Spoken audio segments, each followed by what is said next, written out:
মেহেৰ ৱৰ্ল্ডলৈ পুনৰবাৰ স্বাগতম জনাইছোঁ। আশা ৰাখিছোঁ আপোনালোক সকলো ভালে আছে। আলু আৰু চাউলেদি পনীৰ বনাইছিলোঁ, ভাবিলোঁ আপোনালোকক তাকে দেখাওঁ।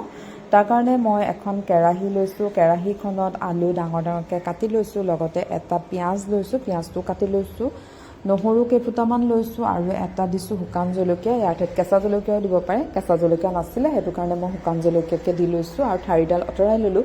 তাৰপিছত ইয়াতে দি লৈছোঁ এমুঠি চাউল আৰু চাউলখিনি অলপ ভালদৰে ধুই অলপ সময় তিয়াই ৰাখিছিলোঁ, অলপ সময় মানে 10 মিনিটমান সময় তিয়াই ৰাখিছিলোঁ। এতিয়া সেই চাউলখিনিও দি ল'লোঁ, গেছটো অন কৰি লৈছোঁ আৰু তাতে পানী দিছোঁ।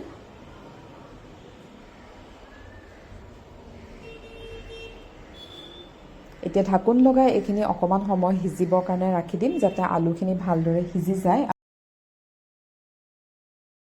এতিয়া জলকীয়াটো বিলাহীখিনি আঁতৰাই ল'লোঁ, লগতে পিঁয়াজখিনি আঁতৰাই ল'ম। কিন্তু ইয়াতে এটা ভুল হ'ল, মই পিঁয়াজটো গোটাকৈ দিব লাগিছিলে, কাটি কাটি দিয়াৰ কাৰণে পিঁয়াজটো ভাত আৰু আলুৰ লগত চেদেলি বেদেলি হৈ গ'ল।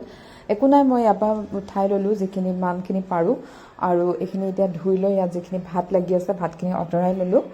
আৰু এতিয়া এইখিনি মই মিক্সাৰ জাৰ এটাত পিউৰি বনাই ল'ম।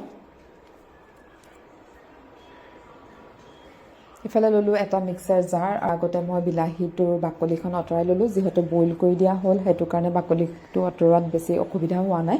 তাৰপিছত পিঁয়াজ নহৰু আৰু জলকীয়া সেইখিনি দি ল'লোঁ আৰু ইয়াৰে অকণমান পানী দি পেলাই এইখিনি এটা খুব ধুনীয়া পেষ্ট বনাই ল'লোঁ।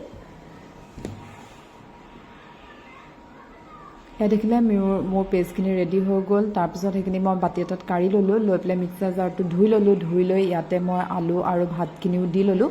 এইখিনিও এটা ধুনীয়া পেষ্ট বনাব লাগিব। ইয়াতে মই দি লৈছোঁ 1.5 চামুচ মিল্ক পাউডাৰ, যিহেতু আমি পনীৰ বনাইছোঁ, পনীৰৰ নিচিনা লাগিব ন খাই, সেইটো কাৰণে ইয়াতে দি লৈছোঁ 1.5 চামুচ মিল্ক পাউডাৰ আৰু দি ল'লোঁ 1 চামুচ দৈ। আৰু এইখিনিও মই ভালদৰে পেষ্ট বনাব লাগিব, যাতে কোনো ধৰণৰ গোটা বান্ধি নাথাকে। আৰু এয়া দেখিছে খুব ধুনীয়া এটা পেষ্ট হৈ গ'ল।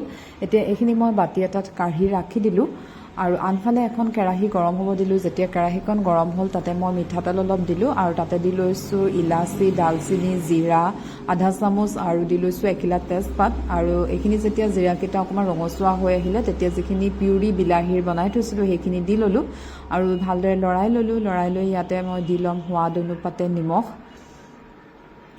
1 চামুচ হালধি, 1 চামুচ কাশ্মীৰী ৰেড চিলি পাউডাৰ, 1 চামুচ ধনিয়া পাউডাৰ দি লৈ এইখিনি ভালদৰে মিক্স কৰি ল'ম আৰু ঢাকোন লগাই অকণমান সময় সিজিবৰ কাৰণে ৰাখি দিম। এটা উতল আহিলেই হৈ যাব।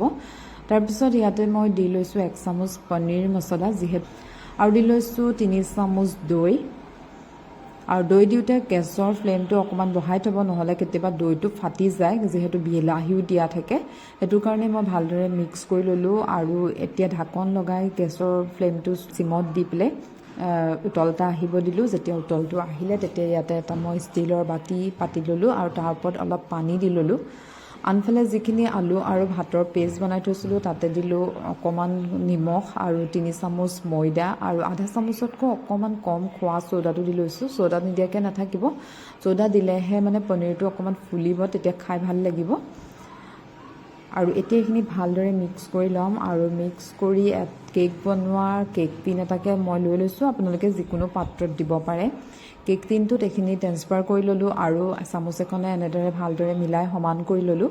তাৰপিছত যিটো বাতি পাতি থৈছিলোঁ কেৰাহীখনৰ ওপৰত, সেই বাতিটোৰ ওপৰত এই কেক টিনটো দি ল'লোঁ। দি লৈ পেলাই 20 পৰা 25 মিনিট সময় এইটো ভাপতে দিলোঁ।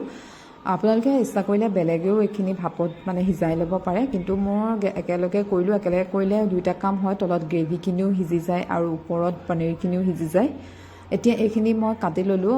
মই গৰমে গৰমে কাটি দিলোঁ কাৰণে মোৰ পনীৰৰ টুকুৰাবোৰ অকণমান ভাঙি গ'ল। আপোনালোকে যদি এনেদৰে এই ৰেচিপিটো বনায় তেনেহ'লে আপোনালোকে গৰমে গৰমে নাকাটিব, অলপ সময় ফ্ৰিজত ৰাখিহে পনীৰৰ টুকুৰাটো কৰিব। তাৰপিছত এয়া দেখিলে যিখিনি গ্ৰেভি মোৰ উতলিয়ে আছে অলৰেডি, তাতে মই ইয়াত পনীৰৰ কেইটুকুৰা দি ল'লোঁ। গোটেইখিনি দিয়া নাই, যিমানটো প্ৰয়োজন হয় সেইখিনিহে দি লৈছোঁ।